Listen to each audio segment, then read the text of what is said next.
सर्व तुझी मूर्ती रखुमाईच्या पती सोयरिया. बरोबर. आता जेव्हा आपण महाराजांचा अभंग बघतोय त्यावेळी सुद्धा पहिल्या प्रथम आपल्या मनामध्ये आदरयुक्त भाव असा पाहिजे की मी महाराजांचा अभंग वाचतो. महाराजांच्या शब्दांची जी रचना आहे त्याचं चिंतन मनन करतो. आणि मग ही सुरुवात कशी व्हायला पाहिजे, तर ती सुरुवात अशी व्हायला पाहिजे, माझे महाराज आहेत,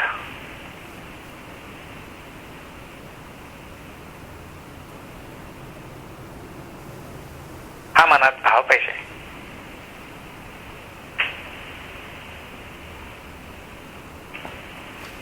आज तुकाराम महाराजांचा मी अभंग वाचतो हा भाव नको. आज माझ्या महाराजांचा मी अभंग वाचतोय. आज माझ्या महाराजांचे जे भाव या शब्दांमधनं प्रगट होत आहेत, माझ्या महाराजांनी जी रचना केलेली आहे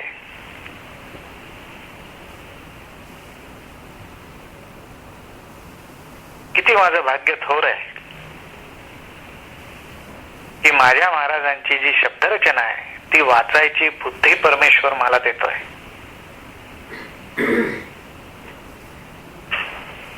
हा त्यातला भाव महत्वाचा आहे. हा पहिल्यांदा प्रगट होणं महत्वाचं आहे.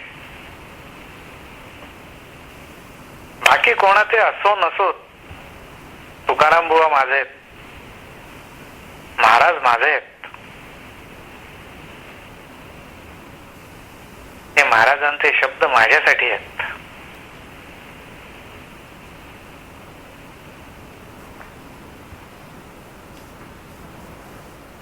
ही पहिली मनामध्ये खूणगाठ बांधली पाहिजे.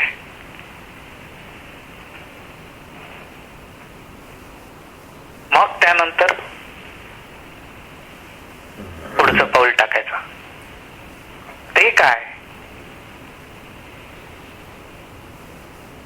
तर आज जसं सदानंदनी काव्याची रचना केली तर काव्यामध्ये त्यांनी काय बांधलंय तर भाव बांधलाय. योग्य शब्दांची जुळणी करून भाव पकडण्याची कला.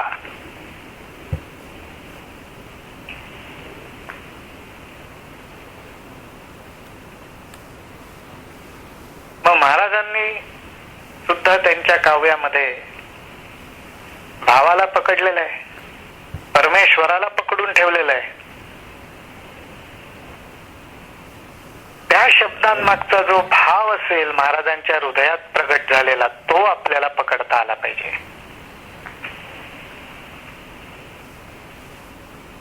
शब्दाचा अर्थ येऱ्या गपाळ्याला सुद्धा माहिती होईल.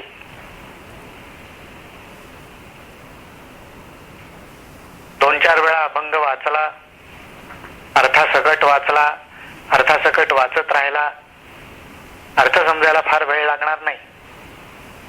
वेळ कशाला लागेल, महाराजांनी त्यांच्या हृदयामध्ये जो भाव धारण झाला होता, प्रगट झाला होता, त्याला या शब्दामध्ये त्यांनी बांधून ठेवलंय, लपवून ठेवलंय, झाकून ठेवलंय. तो शब्दांपलीकडचा किंवा शब्दांमध्ये दडलेला भाव माझ्या हृदयामध्ये कसा जागृत होईल.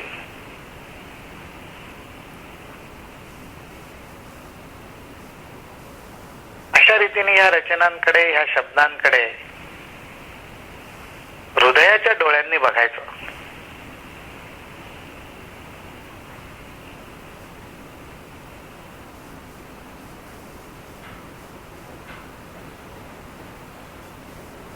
आता या हृदयाच्या डोळ्यांनी थोड्या वेळ बघा सगळ्यांनी.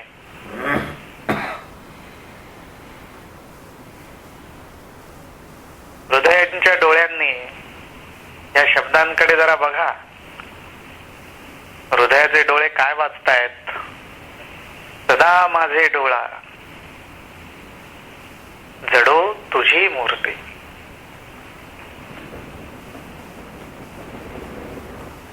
सुखुमाईच्या पती सोयरिया. परत सांगा तुमच्या हृदयाच्या डोळ्यांना, परत विनंती करा, परत विनवणी करा. सांगा हृदयाच्या डोळ्यांना की अरे ते दत्त महाराज, ते स्वामी समर्थ, सद्गुरु शिवाण्णा, गजानन, साईबाबा, गोंदवलेकर महाराज, गुरुदेव, व्यंकटेश, शिवशंकर, सदा माझे डोळा जडो तुझी मूर्ती.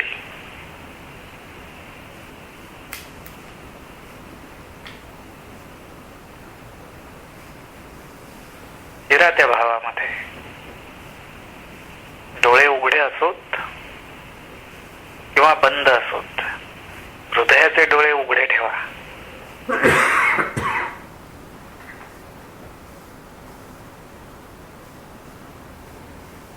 प्रयत्न करा.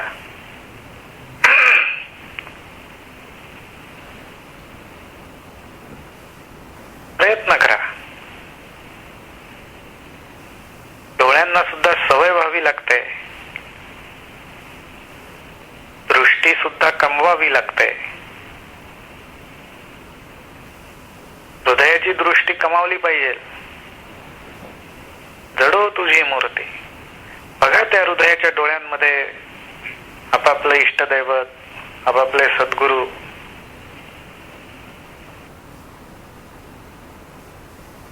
भंग वाचता वाचता नामाचं स्मरण करत भाव भक्तीचा अभ्यास सुरू व्हायला पाहिजे.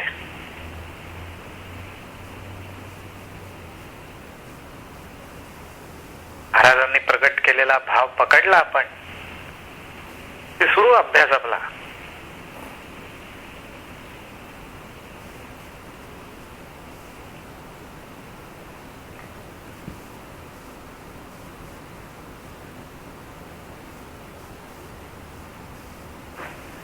दुसरी ओवी, गोड तुझे रूप गोड तुझे नाम, देई मज प्रेम सर्व काळ. अगदी बरोबर.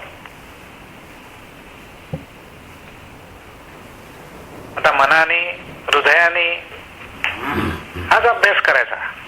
शब्द वाचले, अर्थ लक्षात आला, आता भाव पकडायचा. गोड तुझे रूप.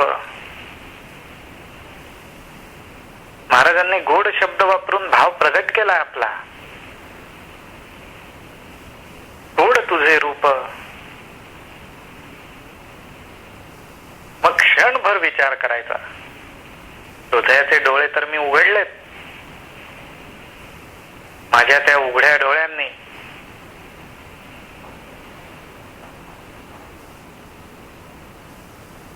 मी आठवतोय, परमेश्वराचं सगुण रूप आठवतोय.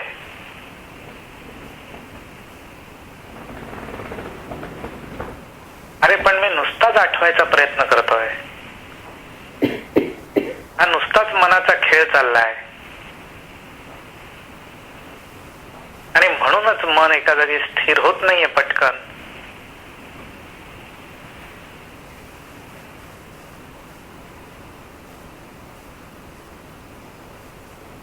तिथे मनाला सांगितलं पाहिजे, अरे ते रूप कसं आहे, गोड आहे.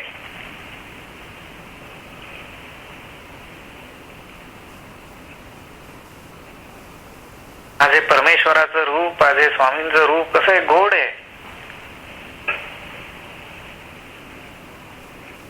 ज्याची गोडी तिथं मन धावतं.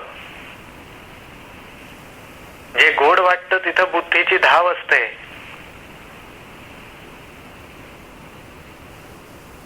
अरे महाराजांनी हाच भाव प्रकट केलाय की हे रूप गोड आहे. कसं गोड आहे बघू बरं. काय गोडी आहे त्या रूपामध्ये. हृदयाच्या डोळ्यांमध्ये ती उत्सुकता दाटून आली पाहिजे. का येते गोडी?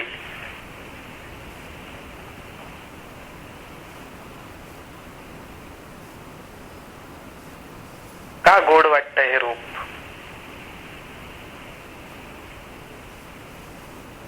हा साधा पदार्थ अगोड झाला तर आपण त्याच्यात साखर घालून गोडी वाढवू शकतो. मग आज त्या रूपामध्ये थोडीशी अगोडता असेल तर ती गोडी कशी वाढवता येईल मला?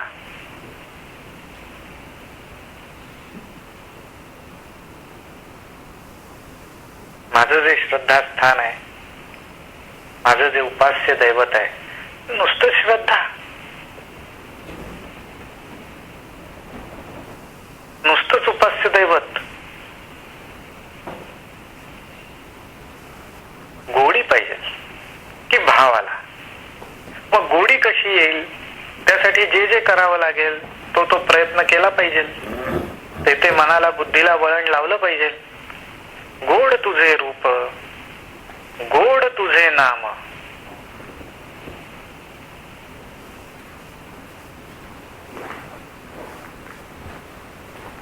नाम सुद्धा गोड आहे, एकदम गोड आहे.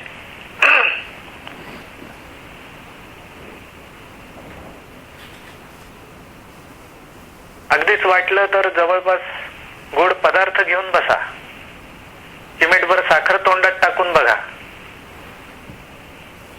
घरात श्रीखंड असेल तर फारच चांगली गोष्ट. बघा चाकून, बघा चाटून कसं गोड लागतंय. अरे असं गोड लागतं का श्रीखंड? अशी गोड लागते का साखर? मग असं गोड वाटतंय का रूप? मग असं गोड वाटतंय का नाम? उठला पाहिजे भाव.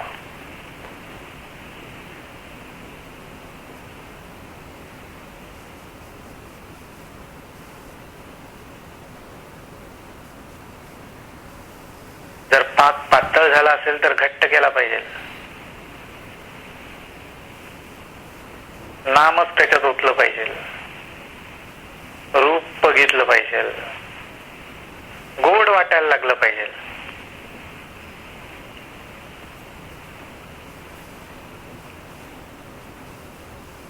दुसरी बाजू महाराजांनी मांडली की एखादी गोष्ट गोड कशामुळे वाटते? देई मज प्रेम, देई मज प्रेम. अरे हे रूप का गोड वाटतंय मला? पाहिलं की प्रेम मिळतं, दुसरं काही नाही. काही नाही, दुसरं काही नाही, फक्त प्रेम मिळतं. हे हृदयाचे डोळे मी अलगद उघडतो.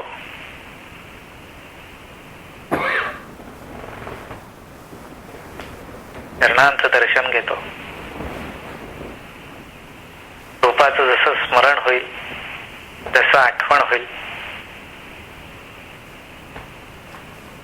तर त्या हृदयाच्या डोळ्यांमध्ये ते रूप आठवायचा प्रयत्न करतो.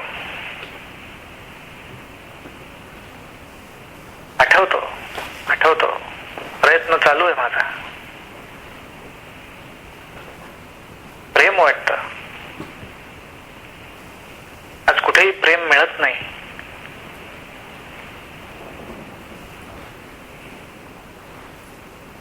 निर्मळ, निरपेक्ष,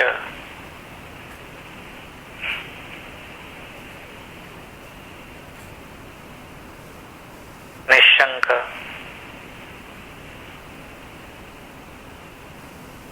ते प्रेम मिळतं मला त्या रूपाकडे पाहिलं की.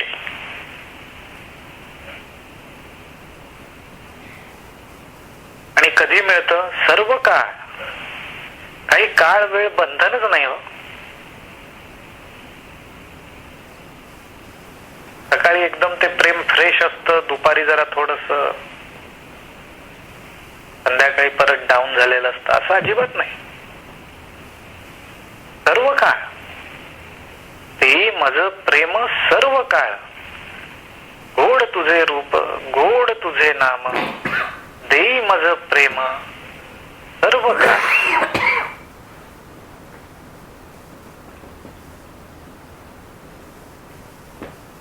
हे शब्द वाचता वाचता त्या त्या महाराजांच्या भावाला थोडस स्पर्श करता आला पाहिजे आपल्याला.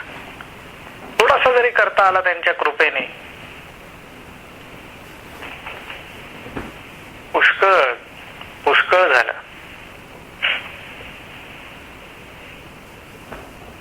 शब्द काय कानावाटे मनाला स्पर्श करतील,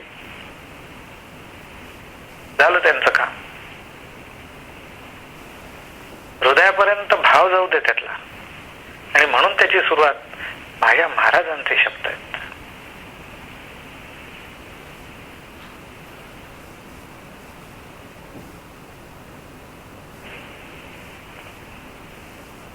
आणि महाराज कसे तर भाव भक्तीचा ज्यांनी कळस गाठला, तुका झालाच हे कळस.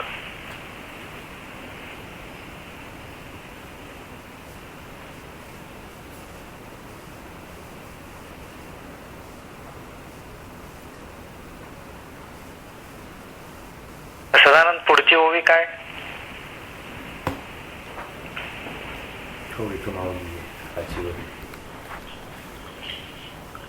विठो माऊलिये हाची वर देई, संचरोनी राही हृदया माझी.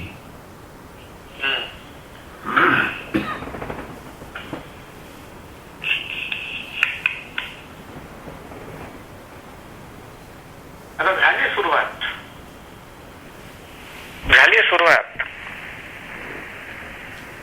जरा थोडेसे किलकिले असतील, मिणमिणटे असतील, पण आहे. हृदयाचे डोळे उघडण्याचा प्रयत्न चालू केला आहे. कुठेतरी पुसटच रूपाचं स्मरण होतंय. नामाची आठवण. तो पण अभ्यास चालू आहे. नामाचे शब्द माहिती आहेत. चाललाय प्रयत्न की गोडी कशी वाढेल. आहे अट्टाहास की आवड कशी निर्माण होईल.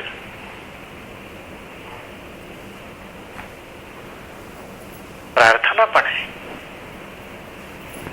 ज्या रूपाची आपण आठवण करायचा प्रयत्न करतोय, ज्या रूपाचं स्मरण करण्याचं हृदय प्रयत्न करते प्रत्येक स्पंदनाबरोबर, त्याच रूपाला, त्याच इष्टदेवतेला प्रार्थना पण करतायत महाराज. विठो माऊलिये हाची वर दे. हाची मनात दुसरी कुठली शंका नाहीये. दुसऱ्या कुठल्याही विचाराचा आणि भावनेचा मनाला स्पर्श नाहीये. विठो माऊलिये हाची वर दे.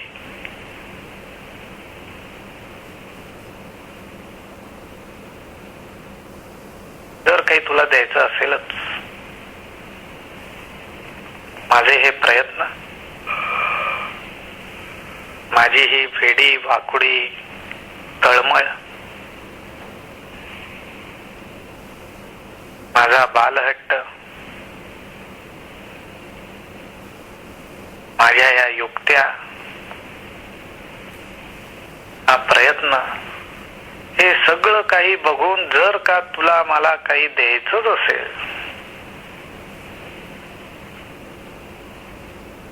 तर एवढं एकच दे. संचरोनी राही हृदया माझी. संचरोनी हृदयाच्या कप्प्यात येऊन राहा बरं का, असं नाही. संकुचितपणा नाही, त्याच्यात व्यापकता आहे.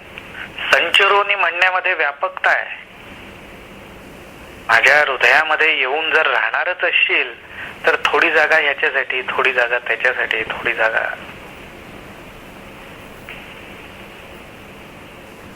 आणि तू तर काय सूक्ष्म आहे, अतिसूक्ष्म आहे, कुठेही राहशील. तसं नाही. संचरोनी राही. माझ्या ह्या हृदयामध्ये तू कसा येऊन राहा. गोड तुझे रूप, गोड तुझे नाम. ते रूप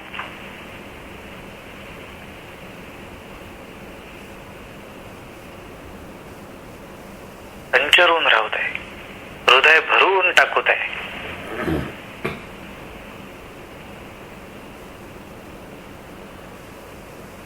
नामस्मरणाला बसलो आपण.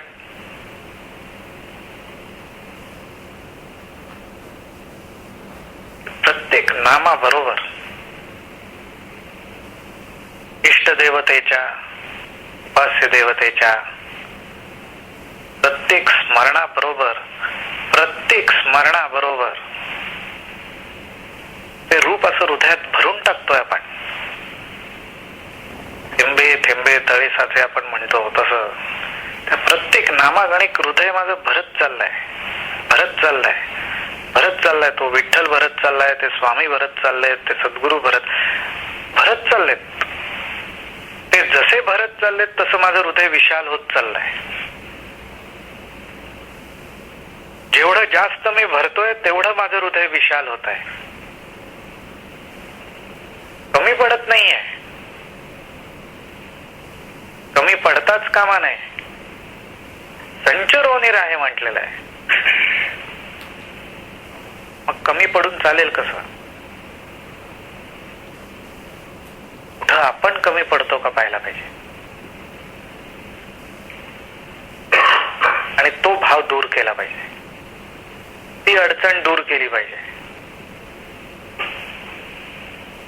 आणि मग जेव्हा आपण बसू त्यावेळी घ्या ना, नाम घ्या. ओम राम. एक नाम घेतलं, थोडं हृदय हल्लं, जरा केला हृदयाला स्पर्श, उघडलं ते कुलूप, उघडली काढली ती कडी.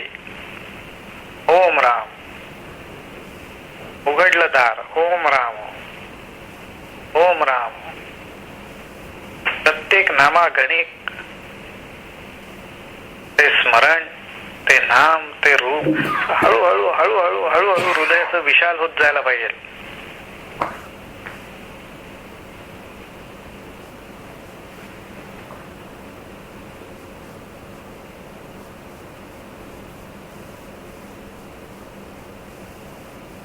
तर आपल्याला सगुण भक्ती साधेल.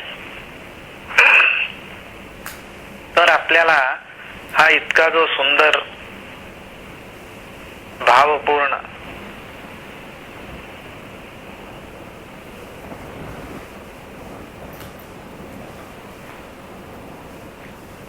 असा जो यातला हा अनुभव आहे, हा आनंद उपभोगता येईल आपल्याला. प्रत्येक नामागणिक हा आनंद उपभोगता आला पाहिजे. या ठिकाणी नामाच्या, रूपाच्या, स्मरणाच्या ठिकाणी हृदयाचा संकुचितपणा नको. आपल्याला आयुष्यामध्ये, जीवनामध्ये गोष्टी तोलून मापून घ्यायची सवय असते, आवश्यक पण असतं. परमेश्वराला कशाला तोलून मापून घ्यायचं?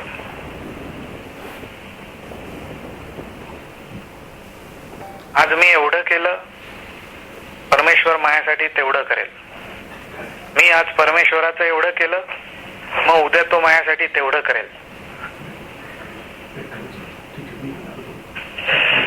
हा असला मनामध्ये, हृदयामध्ये तराजू, काटा हवा कशाला?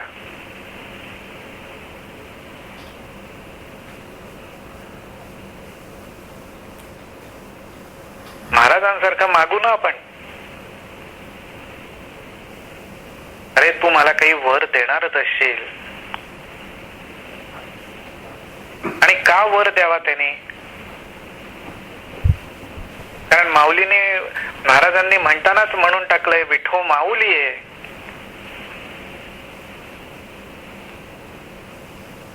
विठ्ठल आहे पण माऊलीचं स्थान दिलेलं आहे, आईचं स्थान दिलेलं आहे. आईला द्यावंसच वाटतं.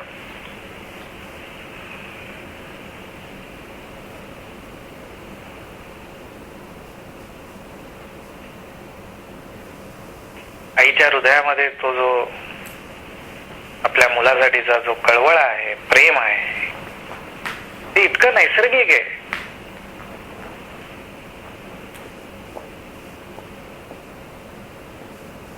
ती वर देणारच, ती प्रसाद देणारच, ती कृपा करणारच. तेव्हाच तर ती माऊली ना. मग अशी ही जी विठो माऊली आहे, तिने सुद्धा काय वर द्यावा? अरे बोलून मापून प्रकारच नको.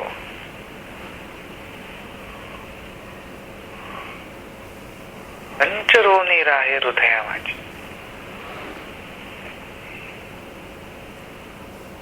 हा भाव मनामध्ये प्रगट व्हायला पाहिजे. 5 मिनिटं बसा, 10 मिनिटं बसा, 15 मिनिटं, 20 मिनिटं, काय जे वेळ बसवू आपण ते वेळ.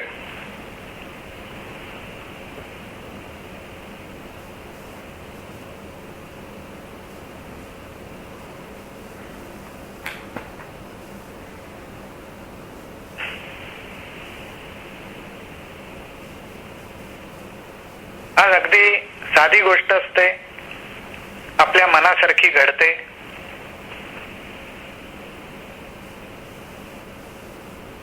काही वेळा अत्यंत महत्वाची गोष्ट असते, अगदी आपल्याला पाहिजे तशीच घडते, पाहिजे तशीच घडत असते.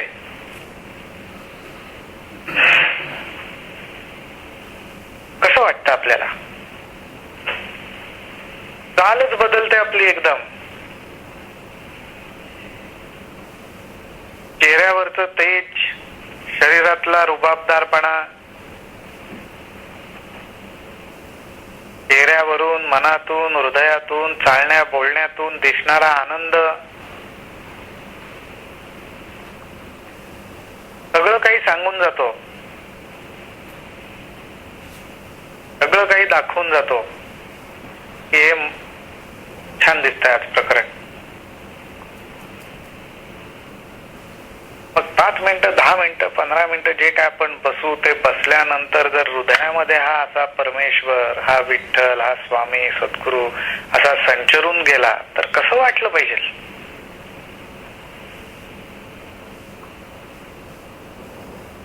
आनंदच आनंद, सुखच सुख.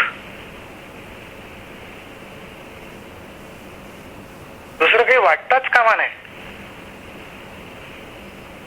दुसरं जर काही वाटलं तर याचा अर्थ अडगळीच्या खोलीत बसून नामस्मरण केलंय. हृदयाच्या अशा कप्प्यात, मनाच्या अशा कप्प्यात, अशा ठिकाणी बसून नामस्मरण केलंय की तिथे अडगळ खूप आहे, दळमट खूप आहेत. आणि म्हणूनच बाहेर पडताना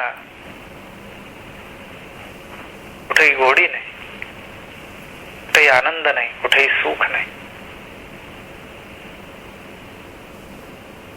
कारण हृदयामध्ये हवं तेवढा अजून संचार होत नाहीये. कसा संचार व्हायला पाहिजे, अंगात आल्यासारखं म्हणतो तसं व्हायला पाहिजे हृदयात.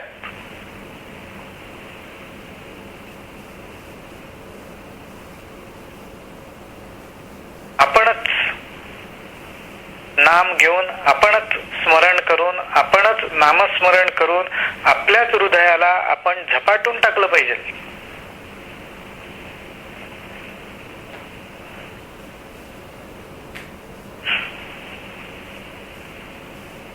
मग पुढे काय मागतात महाराज? संगीता, तुका म्हणे काही न मागे आणिक, तुझे पायी सुख सर्व आहे. करेक्ट.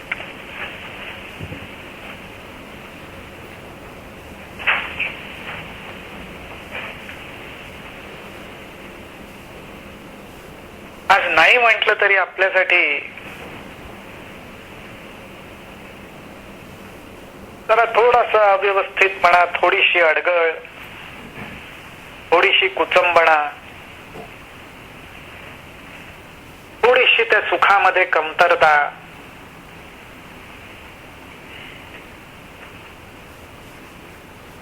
कारण आपल्याला पायापाशी पटकन सुख सापडत नाही. कारण का?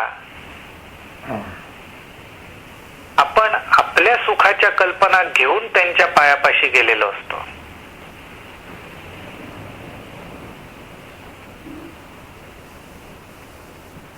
आपण आपल्या सुखाचे आराखडे त्यांच्या पायाशी रचतो.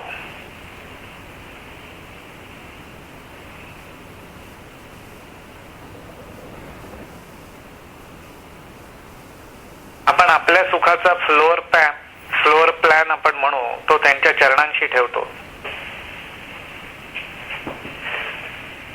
आणि म्हणून ते आपल्याला पूर्ण सुख, संपूर्ण सुख तिथे साधत नाही.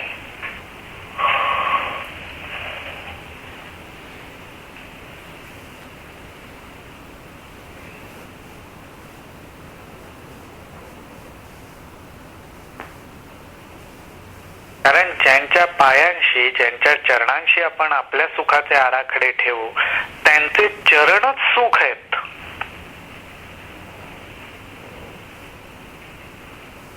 चरणांपाशी सुख नाहीये, त्यांचे चरणच सुख आहेत. चरणांपाशी असं ते सुख ठेवलेलं नाहीये.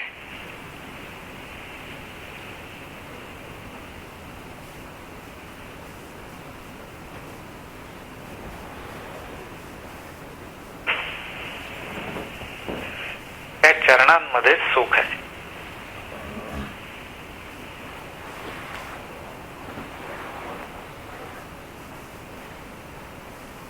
त्या चरणांपाशी आपल्याला जाता आलं पाहिजे. त्या चरणांपाशी आपल्याला राहता आलं पाहिजे. आणि आपल्याला म्हटल्यावर कसं, हृदयाचे डोळे,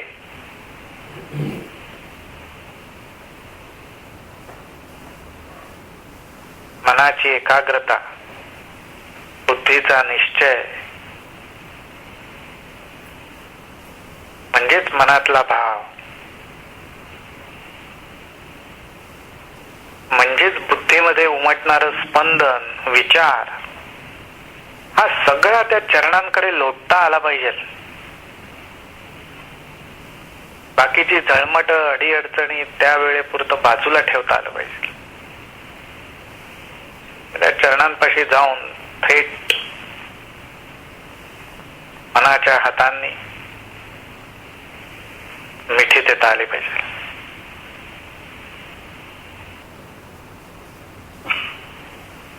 रूपाची आठवण करतोय,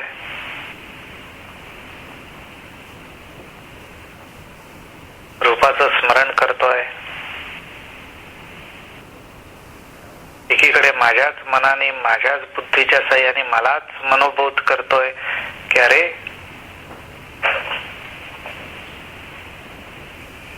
ज्या परमेश्वराचं, ज्या स्वामींचं रूप तू आठवतोयस, ज्यांचं स्मरण करतोयस. महाराज म्हणतायत,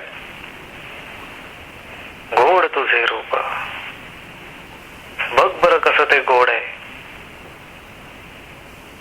त्यांचं नाम घेतोयस, गोड तुझे नाम.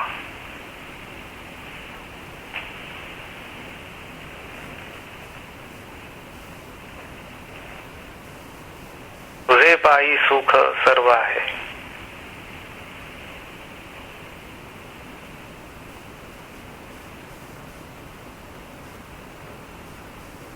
नाही पोचता येते पायांपाशी, नाही जाता येते पायांपाशी.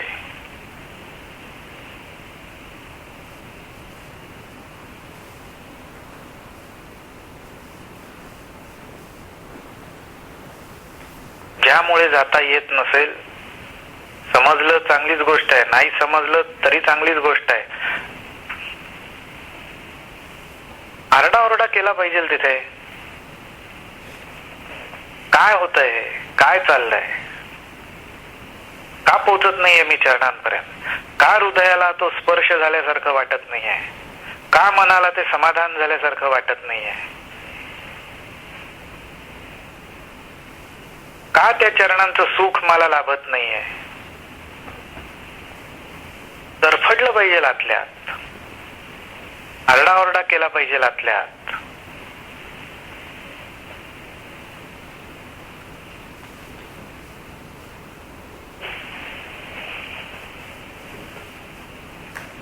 मनाने, बुद्धीने आकांड तांडव केलं पाहिजे. जे काही वेळा आपण साध्या साध्या गोष्टीत करतो, क्षुल्लक गोष्टींमध्ये करतो, विनाकारण करतो. इथं तर कारण आहे, इथं तर ध्येय आहे.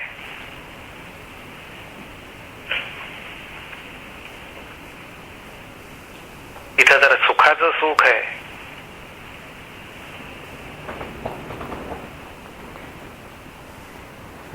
अगदी इथपासून सुरुवात झाली तरी चालेल की का मला अखंड तांडव करावं असं वाटत नाही, का माझ्या मनामध्ये तळमळ तयार होत नाही.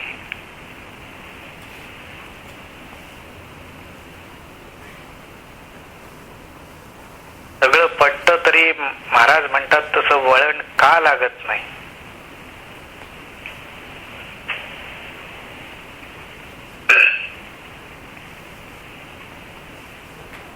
आपलंच आपल्यामध्ये मंथन व्हायला पाहिजे. पण ज्या वेळेला नामाला साधनेला बसलोय त्याचा त्या वेळेचा, आज वेळेचं महत्व आहेच आपल्याला सगळ्यांनाच माहिती आहे. मग त्या वेळेचा पूर्णपणे उपयोग करून घेतला पाहिजे.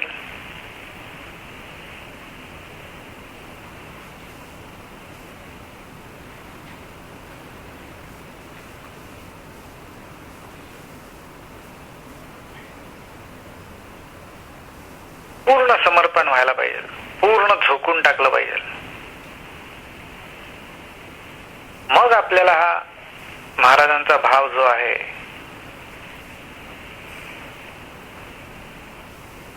महाराजांच्या कृपेने, परमेश्वराच्या कृपेने त्या भावाचा आपल्याला आपल्या हृदयाला स्पर्श करून देता येईल.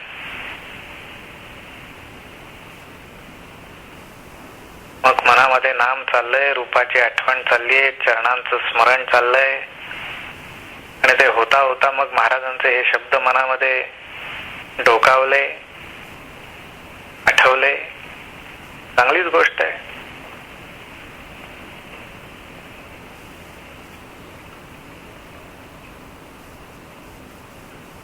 सगळे हे साधू संत आपल्याला ओरडून ओरडून एकच सांगतायत, भाव बळे आकळे, भाव बळे आकळे, भाव बळे आकळे, एरवी ना कळे.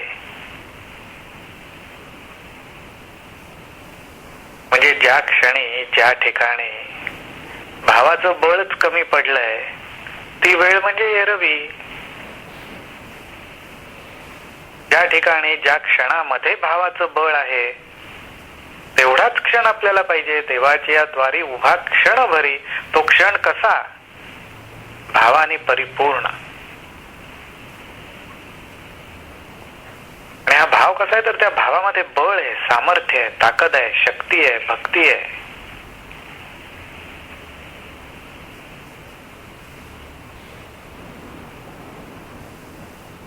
आपल्याकडे मन आहे, बुद्धी आहे, त्याचा युक्तीने वापर करून घेता आला पाहिजे.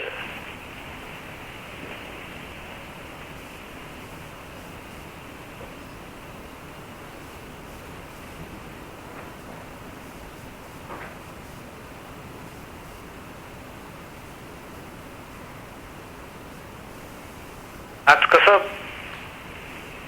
लहान मुलं झाली किंवा मुलं झाली, कसं भावनिक ब्लॅकमेल म्हणतात तसं करतात की नाही.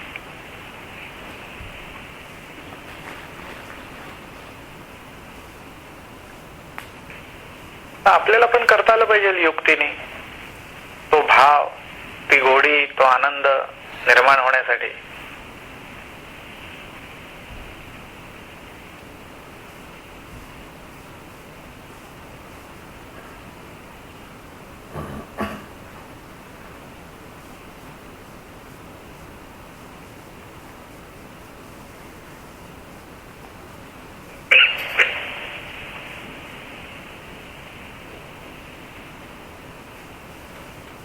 म्हणजे मग अशी चारच जरी महाराजांच्या या अभंगातली चरण असली तरी आपल्या लक्षात येईल की अरे चा हा भाव याच्यामध्ये लपलेला आहे.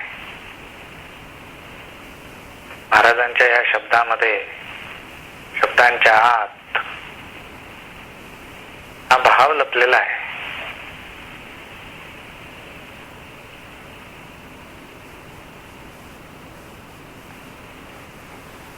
जसं शेंगांची वरची टरफल टाकून द्यावी आणि आतलं सार घ्यावं, तसं आहे की शब्दार्थ एकदा समजला तो सोडून देता आला पाहिजे आणि त्याच्या आतला जो भावार्थ आहे तो आपल्याला घेता आला पाहिजे. आणि मग तो भाव कसा माझ्या हृदयात प्रगट होईल, कसा माझ्या मनाला त्या भावनेचा स्पर्श होईल. बस ते मंथन मग मनामध्ये सुरू व्हायला पाहिजे. कसं मला जमायचं, काय केलं तर जमायचं, आपण आपल्याकडे चौकशी केली पाहिजे. किंवा हा भाव मी कुठं कुठं अनुभवतो माझ्या संसारात, कुठं कुठं अनुभवतो माझ्या व्यवहारात. मग तो अनुभवण्याचं कारण काय, काय निमित्त होतं म्हणून हा भाव मी संसारात अनुभवू शकतो. हळूहळू लक्षात येईल की अच्छा, मनाची बुद्धीची अशी अवस्था असते, त्या गोष्टी मागची ओढ, त्यामागची आवड अशी असते, म्हणून हा भाव प्रगट होतो. मग ही आवड, हा ओढा, ही तळमळ, अच्छा मग ही माझी कमी पडते.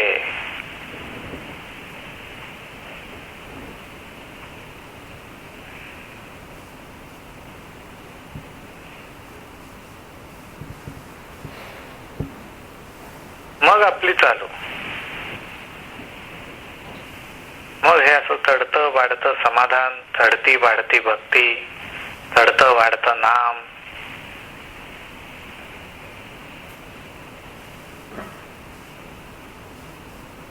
आपल्याला पण मग जमेल सहजपणे,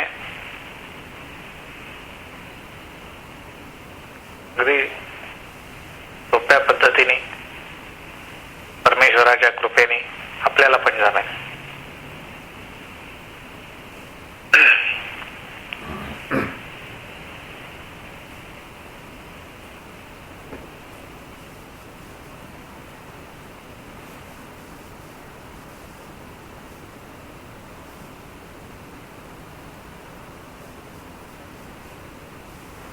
तर असा हा महाराजांचा नेहमीचाच पण अजून एक अभंग आहे, त्याच्यामधलं सार आहे, त्याच्यामधला भाव आहे.